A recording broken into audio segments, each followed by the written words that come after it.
Hi everybody, it's Mike Andrew. In the following video, I'm going to explain in the most simple, practical, fundamental way that no matter what your level of education or experience, you have what it takes to be an effective manager or leader or executive, whatever you want to call yourself. Please listen. You know, I've seen an interesting pattern over the years that the really successful people in business, those whether they be chairman of the board or board directors or CEOs or senior executives reporting to the senior CEO, there's a reason why they got there beyond their level of competence. And I want to explain what, for the most part, I see a very high percentage of executives do this. And there's the exception, obviously, people that don't follow these principles. You've seen them, you've observed them. Number one, I want to go back to Jack Welch, one of my favorites, former chairman and CEO of GE. He once said that when you were given a leadership role, you were not given a crown. You were not given a crown. You were given the responsibility to grow the business and grow and develop your people. Related to that, Roger Enrico, former chairman and CEO of Pepsi, once said, as chairman, I have two jobs. Job number one is to grow the business, and job number two is to identify and develop the people who will help me achieve objective number one. How often have you heard a manager say, I have an open door policy? I've come to realize in my later years, whenever I hear that, I say, what a dumb thing to say. And I'll usually pull the person aside, well-intentioned, that person, but tell them they don't need to say that. Because what's the opposite? You don't have an open door policy? I see an open door policy to me doesn't necessarily mean your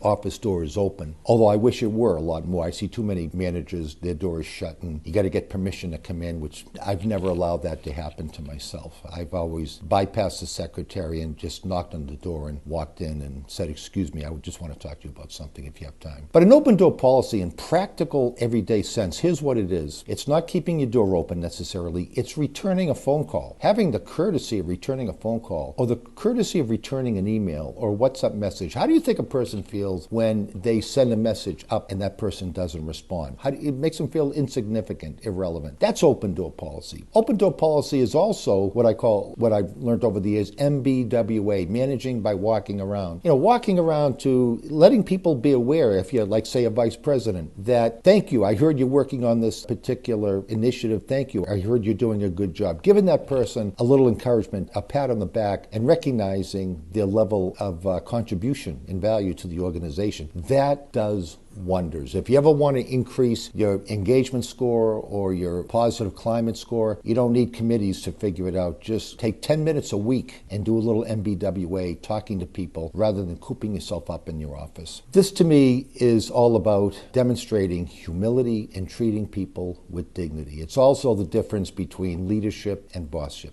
Thank you for listening.